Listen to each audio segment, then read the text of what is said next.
Hello and welcome to Cyder House Crafts. My name is Jen. Today is May 15th, 2018, and it's sunny here in Northwest England. I'd like to welcome all of the viewers and the returning viewers. Right, so I am not going to cry because I'm an overly sensitive menopausal woman. But I was really surprised that anybody watched this podcast, let alone subscribed to my channel last time. So really thank you to everybody who watched and everybody who commented and everyone who was kind and generous of their support. Thank you. Not gonna say anything else because I'll go into tears and spasms and it's probably just hormones, but you never know. It's not really hormones. I couldn't believe anybody watched. I was so nervous. Thank you. Right. I also want to say thank you for all the advice that everyone offered me. The lovely people who offered me advice about whether I should wash my linen, how I kept it from fraying. My sister sent me an email and said, Jenny, this is how you do it. It's really good. And people commented and said, Jenny, don't wash it. I never wash it. And yeah, so I'm incorporating a little bit of everybody's everything for that linen, and you're going to see what I'm going to make with it shortly. What else?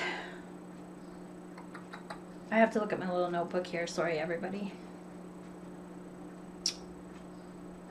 Oh, yes, and thank you for the advice. One very nice woman gave me some advice on where I can get hand-dyed threads here in the United Kingdom, and I really appreciate that. So thank you so much for everybody's help. Thank you. Sincerely. So, what's new? Not a whole lot. I had a few questions that didn't really relate to cross-stitching, but I will answer them now.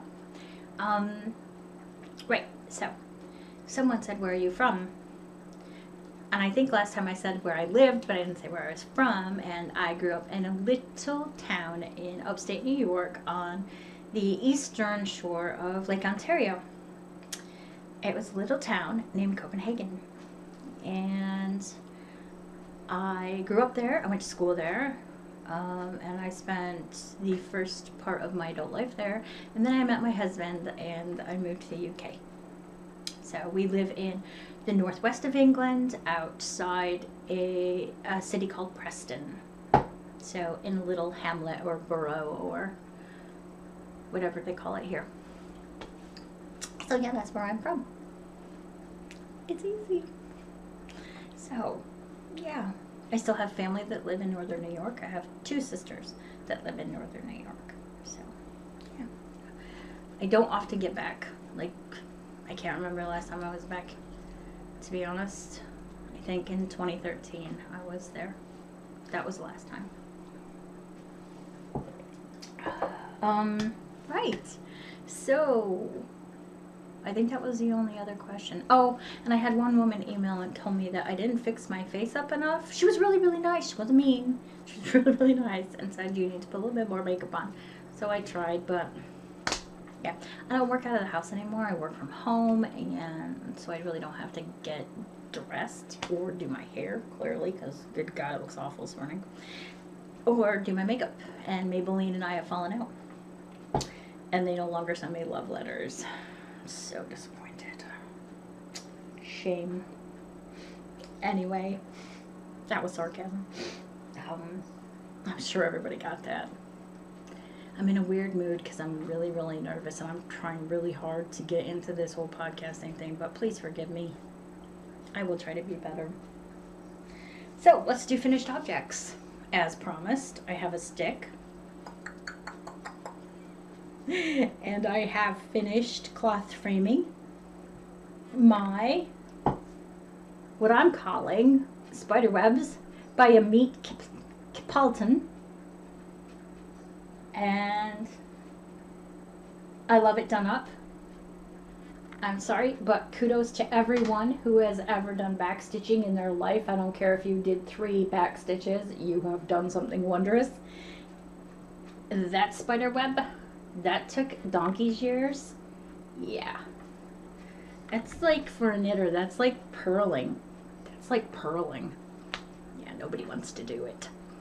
Anyway, so it has some fusible interfacing or a fusible fleece between the layers. I put a gold panel on the back. I was going to, oh golly, I was going to machine embroider a cauldron on the back because I thought that would be pretty cool. But I did a test cauldron on another piece of this, and I didn't really like it because the stitch wasn't thick enough. So I decided against it. Oops, I've got a thread. But I'm probably going to put some little Halloween buttons or something on it. Nobody's going to see it anyway. It's going to be against the wall. But yeah. So it's done. And I'm pleased with it. So yeah, there we go. I need that for later. Hope that doesn't jiggle the camera. Sorry, everyone. Now, that's my only finished object. Now, I guess, things that I have in progress. Let me just get a drink because my throat's pretty dry. So, this, sorry, I just want to put that there. This is a cross stitch that I purchased off Amazon ages ago. It's a Riolis. I guess that's how you say it. It's number 613. I guess it's Russian. I don't know. It was created by Galina Skabiva. And, oh, she's Lithuanian. She's Lithuanian. And it's got this sweet little black cats on a roof or on a fence in a village, and I assume Lithuania. There's a whole set of these. Please focus, camera. Please focus. There we go. There's a whole set to go with. But I'm only going to do this one. It's kind of out of the range of the primitives by Prairie Schooler that you can see behind me. But I thought it was really sweet, and I'd like to put it in my kitchen. The one thing I can say about this that I did not like was the thread that came with, whoops, the thread that came with the kit. It is terrible. It is terrible. I hate it. I love the kit. I love the pattern. I hate that floss. It's not even really floss. So, if I were to do it again, and because I'm a noob, I didn't know you could change stuff out. Well, I'm not stupid. I suppose I didn't think about it. But for next time, I know I will not be using the thread that comes with that kit. So, this is how much I got done. See, I finished one of the houses with a kitty cat sitting inside it. And another one of the roofs. There's a cat tail and a chimney here. And then this is the roof of another house, and this is the top rail of the fence there. Now you can see if I go really close with that, then I'm pulling my stitches too tight because you can see a ridge. So I need to be mindful of that because I do tend to pull things tight, and I think that's from my knitting. Because, yeah, you want your stitch tight, don't you? Right, the second thing is this marvelous, marvelous sampler from the Humble Stitcher on Etsy and also the Humble Stitcher on Instagram. This is the Halloween sampler. Halloween, October, Samhain, All Hallows Eve, because I'm not quite through with it yet. And I hand dyed this green, this orange, and this dried blood is what I'm calling it. I love this thing. And we're going to have a segment, a breakaway segment about Sandy and her shop and what inspires her. But I was starting to feel bad because I wanted to change the colors because Sandy had it traditionally black and orange. And then I wanted to change it up a bit, and God, I was feeling so guilty about changing the colors. And then, funnily enough, when I was communicating with Sandy, she said that she does the same thing. And then I thought, oh, I feel so bad now. So, the bottom, in the dried blood, will look like this when it's finished. I should hold that back because I don't want everybody figuring it out. But yeah. And this is one of the patterns on her Etsy store. I love her so hard. She's amazing. So yeah, so that is in the works. Now the next thing. You probably didn't believe me when I said I had to have this thing. And clearly you can see it's not ready to be sewn up yet. But this is off the, oh golly Ned. This is off the June issue of Cross Stitcher magazine. June issue. It was the free gift off this magazine. Sorry, noise. But it's called the Fancy Flamingo, and it's a phone case kit. I love it. In my old age, I'm starting to like flamingos.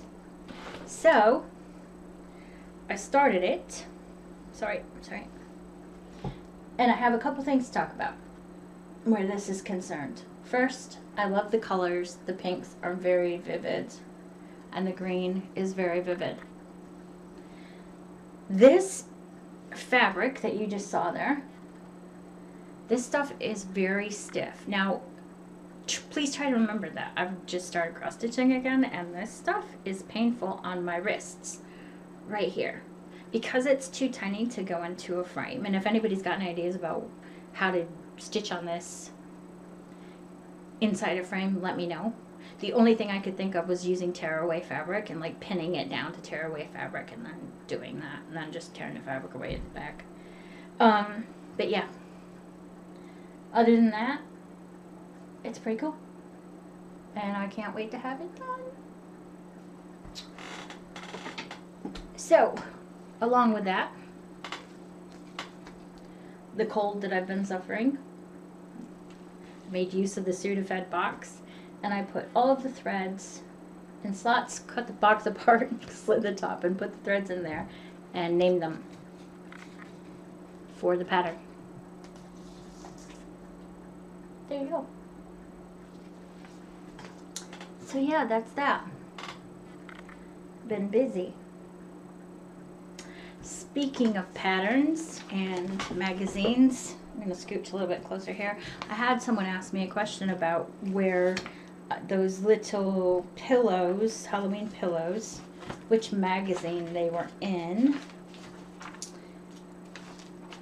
that I showed last time. These little babies, things that go boo. And that is in the World of Cross Stitch.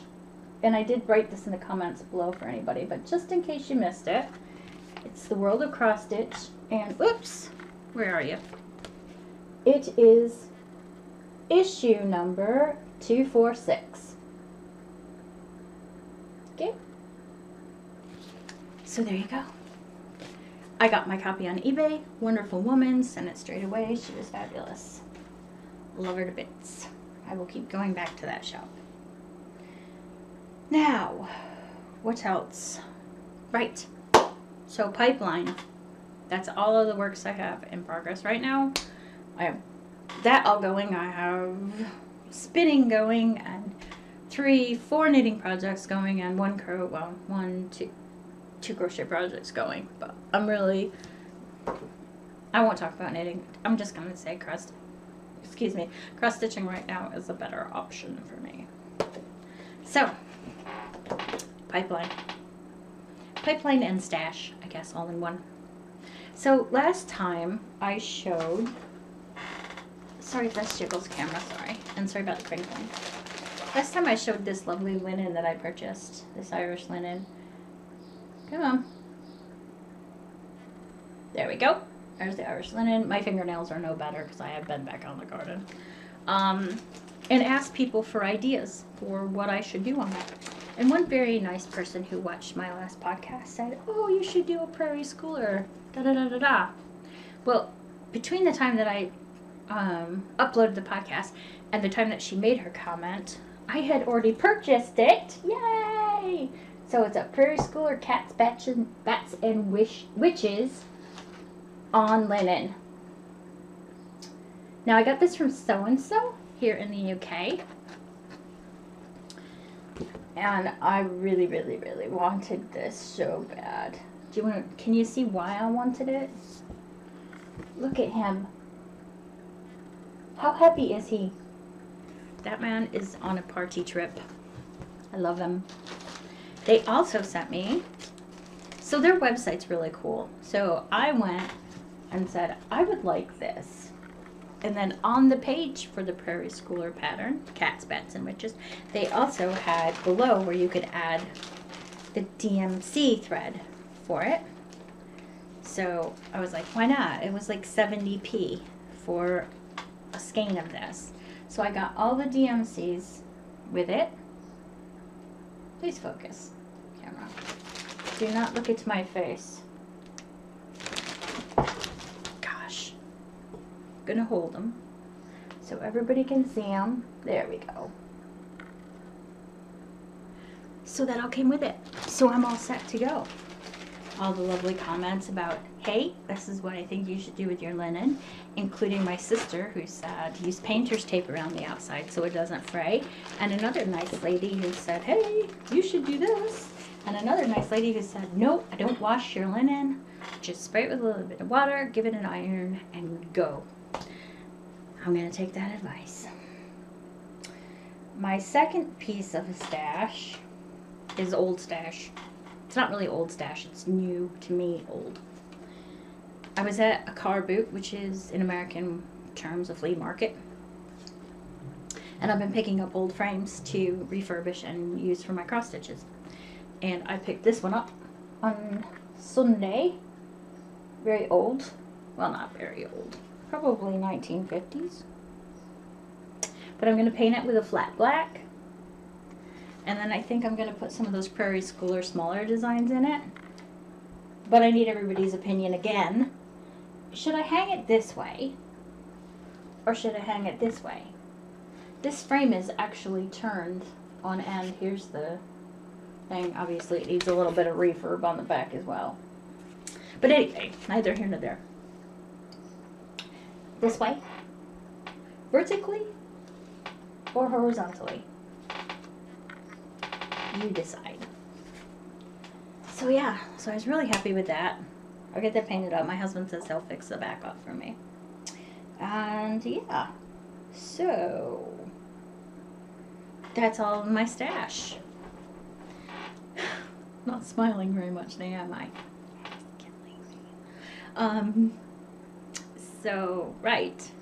So I know I mentioned her before. Sandy from the Humble Stitcher has very kindly agreed to allow me to feature her shop this week, and I asked her some questions, and she came back with some not surprising answers, but and she did mention in this that her family name had Humble in it, and that's where that came from. But she is truly humble, and we're going to break away now, and I'm going to take you through her shop and read her her response to me, the questions that I asked her. How did you get into cross stitching? You know, what inspires you? How did you get into design? Those sorts of things. So we're going to break away for that, and then when we come back, we are going to discuss the giveaway.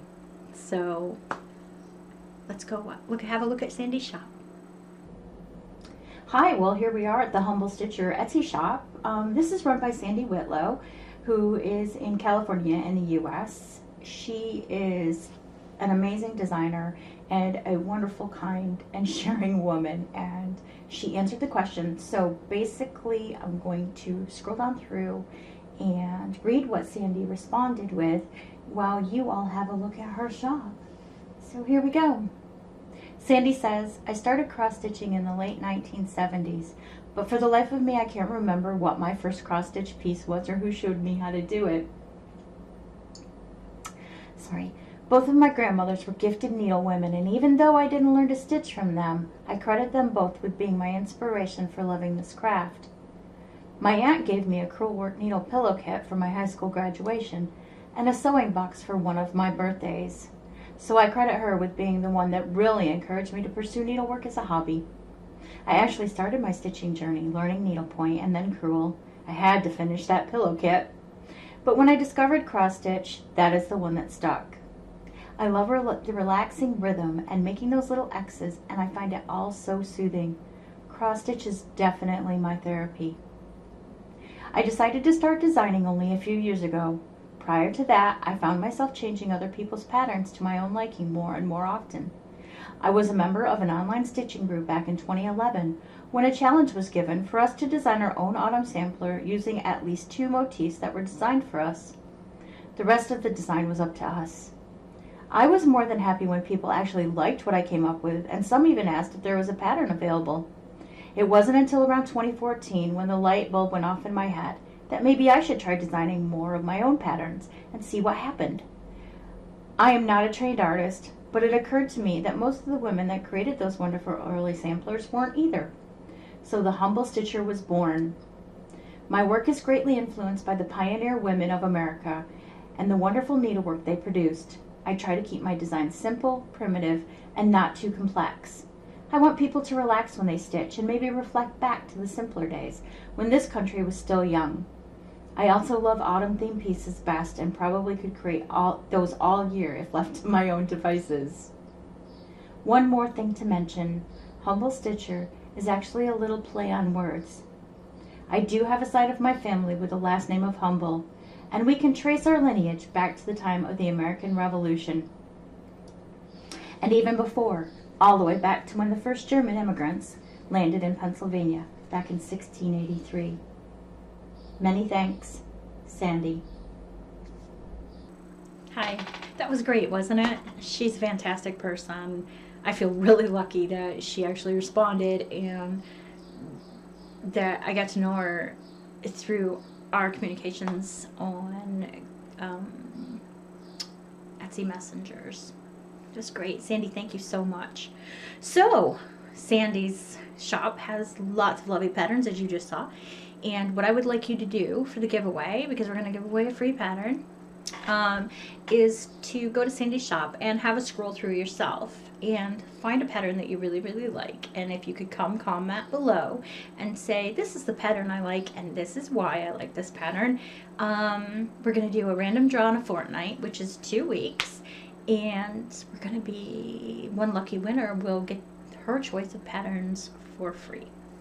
So thank us again, Sandy. I appreciate everything. And please go visit her Etsy shop, The Humble Stitcher.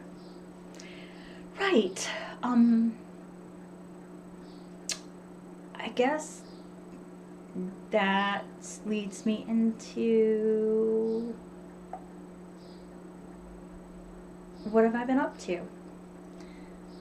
Oh my gosh, I did this in 20 minutes. This is like, whoa, so much better. Right, okay. So what have I been up to? I have been trolling Etsy, like, I've been a stalker on Etsy looking for cross-stitch patterns there, and Pinterest and Google and videos and other people's podcasts, and just looking for the penultimate Halloween cross stitch. There are a few runners and I will show them in the next podcast, but I've also found a few that were from designers that, you know, there's names out there like Prairie Schooler and Plum Street and, you know, a lot of those really sort of famous designers, cross-stitch designers, who everybody knows about. But there are some really cool new designers. And if you're a new designer, please jet me a mail or comment below and let me know where I can find you on the web and Etsy or .com, wherever, so we can share your designs as well. Okay. What's wrong with a little bit of free marketing? Right. So I guess the last thing to talk about is my new design. This is not a cross stitch design, but it has to do with cross stitch. So, as I said last time, I was going to start to try to design some cross stitch bags to sell in my Etsy shop. Now, put some sunglasses on, kids, because this is really bright. But I love this fabric because it looks so scrummy. Yeah, love this. Anyway, so this is the prototype for the new bags. But before I show it to you, I would like very much if you have ideas about how I can modify this bag. Let's say on my my knitting project bags, I always put a little bit of grosgrain ribbon on the side so you can put a keychain or whatever there, or carry it or whatever. If you want a wristband on the side of this bag or whatever, please comment below and let me know. I am open to constructive criticism. I'm open to ideas. Please be nice though. Yeah. So here it is. Told you should cover your eyes. This is the bag. It's got a vinyl front so you can see through into the inside. It's got a tabbed zipper at the top, which is really, really handy. It is folder shaped. This bag is 11 by 14 in itself. And I don't know who doesn't like French macarons, but I do. This is prototype, so my stitching's not great because this one I'm going to keep for me. But there will be a pocket on the back. Right now I have, what do I have? I have thread. I have snips. I have extra needles. And it's quite a big pocket. I think the pocket's like 6 inches by 5 inches, but it is quite large and it snaps closed and the edges are really tight. So, and it's got reinforced stitching so it won't come apart. But I really like that. I do. Ooh, sorry if this jiggles everything. Let me just chuck some of my projects in there so you can see how everything fits. So, messy. Let me just show you. So I'm going to take my 2 hoops. I think the larger one's 8 inches. And the smaller one's 5, but they go in really easy. And then a zip shot. And there's your project. So yeah, so these will be appearing in the shop about mid-June. You cannot pre-order because I'm not quite sure which fabrics I'm going to have available for them yet. But when I do, I'll let everyone know. And yeah, so there we go. So that's the prototype anyway. So if you think there should be some bells and whistles on this, let me know, and I'd be happy to modify it. But yeah, and not everyone will be so strikingly bright that you will be blinded by it, but I really love this fabric. I think it's amazing. Anyway, there you go. And that's that. Right. Other than that, I've had a horrendous cold, but I lived, clearly. And, ooh, look at, I got like a Huey thing going on. Oh, good golly. Anyway, yeah. We've been out for rides. We didn't get out of the car in Rivington this week to go for a walk, but we will be next week, so I will include some video in 2 weeks of our hike in Rivington. And I guess that's it. Again, I just want to say, I know I've already said it, but thank you to everyone who has subscribed and everyone who watched the video and everyone who left lovely comments and lovely advice. And I really wasn't expecting it. I thought I might have 1 view and that would probably be my sister and that would be the end of it. So, and I'm touched. Not touched, but no, touched. I might be touched. But anyway, no one said so yet. But anyway, yeah. So thank you, everybody. Thank you very, very much. And I will see you in 2 weeks. Take care and have fun stitching. Bye.